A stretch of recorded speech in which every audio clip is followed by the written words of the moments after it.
This video is going to be a crash course on how to choose your size in sewing patterns with all of the tips and advice that I've picked up from being an actual sewing pattern designer. Most importantly, read the size chart. All sewing patterns will have a size chart included that will list measurements for things like bust, waist, hips, sometimes maybe just one of those things or a combination of all three. And so the first thing you need to do is find where your body measurements land you on that particular size chart. For today's example, we are going to use the size chart for my lane pants pattern. This shows waist and hip measurement because it's obviously a pants pattern and your bust doesn't really factor into what pant size you should be choosing. We're going to measure my waist first, which every time you sew a pattern, you should be measuring yourself because bodies fluctuate and it can change from time to time. Measuring at the smallest part of your waist, so where the waistband kind of like naturally lies. My waist today is 31.5 inches. For the lane pants size chart, that puts my waist at a size 10.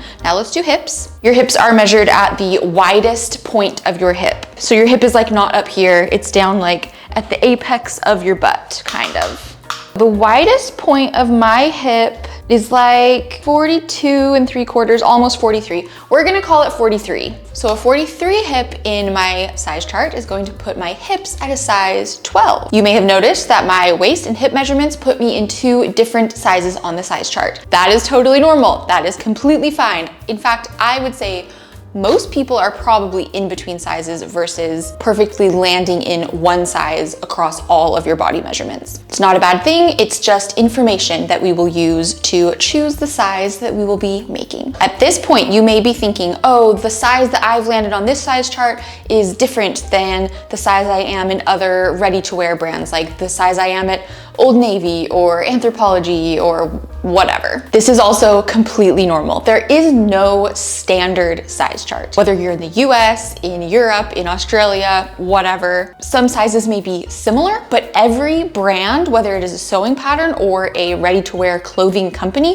has a different size chart. So do not concern yourself over what size you typically are in other clothes. You should be choosing your size based on your body measurements for the specific size chart that this pattern you're working with has. In our example, I am between a size 10 and 12 on this size chart. So how do I choose what size to go with? I am going to turn to the trusty finished garment measurement chart. Not all patterns have a finished garment measurement chart, but I do think they're pretty common and all of my patterns have them. This chart gives you the exact measurements at specific points on the garment when it is finished. And that is very important information because it shows us how the garment will fit our bodies, telling us everything we need to know so that we can make a decision on if we want to stick with the size we fall into on the body measurement chart or size up, size down based on our preference. For example, let's look at the finished hip measurement for this pattern. So you'll remember my body hip measurement was a 43. We're calling it a 43.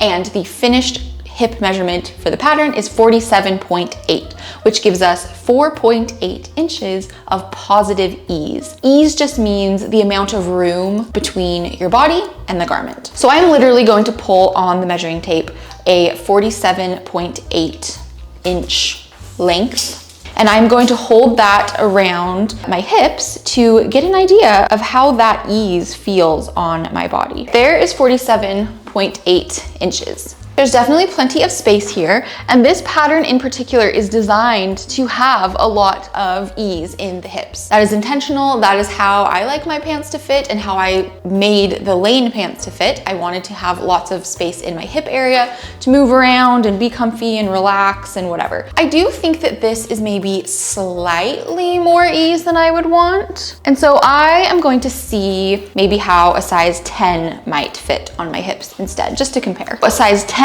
finished hip measurement is 46.2 inches. So that gives me about 3.2 inches of positive ease. Let's see what that feels like. So a bit closer now to my actual hip measurement. There's a little bit of ease, which I want. For me, I do not want this to be a skin tight garment. I want it to be a little easy, a little flowy. This measurement definitely feels a bit better. Based on the ease in the finished hip measurement, I would probably go with a size 10. And I want to emphasize that so much of this has to do with personal preference and with knowing your own body. For example, my measurements right now are slightly above what they typically are. Like my hips usually are more like a 42. Right now they're a 43, that happens. Usually I do make a size 10 in the lane pants, occasionally a size 8, depending on fabric. You know, there's so many factors that go into it. So I know for my body, that ease in a size 10 feels the best to me. I know that this is probably on the bigger end of what my hips usually are. And I also know that I prefer to have that ease in my hips. I don't want it to be skin tight. There are some people who love wearing tight pants. They only wear like skinny jeans. And so this pattern is going to fit you quite differently than skinny jeans. And of course, by looking at pictures and examples of the pattern that has already been made, you can kind of get an idea of that, like a sort of vibe of it. But using the finished garment measurement chart is going to give you exact information so that you can decide based on your preference. So if you don't want a lot of ease or really any ease at all, I would do what we just did. Take your hip measurement or whichever measurement of your body, depending on what pattern you're using, and keep trying those finished garment measurements until it is fitting you or you have the amount of ease that feels comfortable to you. And if that means sizing up or down 4, 5, 6 sizes, that is totally fine. That does not mean that there's anything wrong with you or really anything wrong with the pattern. That just means that your preference and the intention and design of the pattern are not the same, and that's fine. That is why the pattern designer gives you all of this information so that you can make an informed decision. Okay, but before I officially decide on a size, I'm just gonna double check my waist measurement. So for this pattern, the finished garment measurement chart shows the waist without elastic because there is an elastic waistband in the pants. So the finished garment measurement for the waist without elastic is 44.5 inches. For a size 10. That's quite a bit of ease. That is 13.5 inches of ease. So as you can see, quite a bit of space in my waist here. The main reason that this measurement is given without the elastic is so that you know this is the widest that the elastic will stretch, right? This is where the actual fabric width is going to be. So the elastic will not stretch beyond this. So you wanna make sure that it can pull over your hips, right? And it's much tighter around my hips, as you can see. I am able to pull it up and over, but there's not a whole lot of ease there. So if you size down too much in the waist, it may not pull over your hips. So you'll want to double check that. So I feel like this is good. There's enough space to pull the waistband up over my hips, but I wouldn't want to size down anymore or else that would be a pretty tight squeeze. And then because the elastic is going to cinch the fabric in at the waist, you can very easily just cut your elastic to the length that is going to fit your waist best. So for example, if I was going to make a size 12 pant and I cut the pattern out at a size 12, I can just cut the elastic in a size 10 and that would bring the waist in to fit me better while the rest of my pants would still fit my size 12 hips. Another reason why elastic waistband pants are the best. You could also do that across multiple sizes. So you could cut your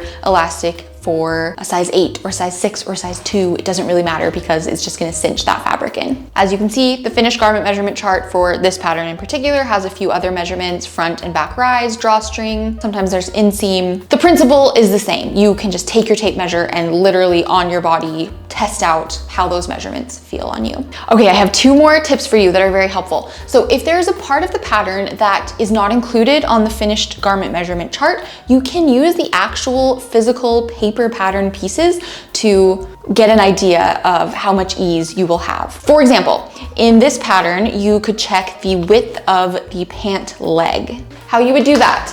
You'll need the front and back pant leg pieces cut out and in paper form like this. And what you're going to do is choose whatever point of the pant leg you want to know the width of. I'm probably just going to do it like midway through. So I'll measure from one side to the other, both on the front and back pant leg. The front pant leg is about 13 inches wide, and the back pant leg is about 14 3/4. Now you need to know the seam allowance for the inseam on this side and the side seam on this side, because each of these sides will be sewn to another piece of fabric and that seam allowance will be subtracted from the total width. So typically my patterns have a seam allowance cheat sheet, which is just a quick glance at how much seam allowance is at each point of each pattern piece. So I know that the sides of my pant seams are 1/2 inch seam seam allowance. I'm going to take the widths that I measured and subtract the seam allowance. So for the front pant leg, it was 13 inches minus ½ of an inch, which is the seam allowance twice. There's a seam on each side. So 13 minus ½ an inch minus ½ an inch equals 12. And then same thing with the back pant leg, 14.75 minus ½ an inch minus ½ an inch is 13.75. 13.75 plus 12 is 25.75. And that is the total circumference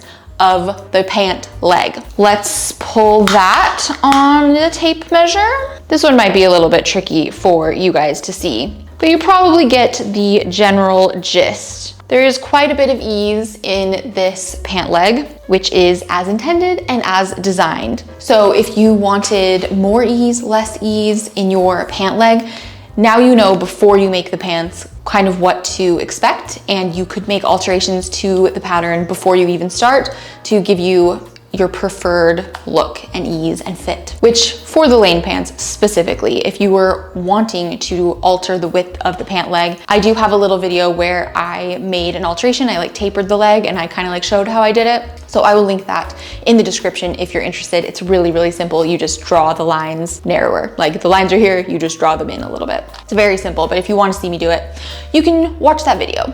My final tip for you, and then we will wrap this up. If you're very indecisive, you're doing these finished garment measurements, but you're still like, oh, I don't know, I'm not sure what to choose.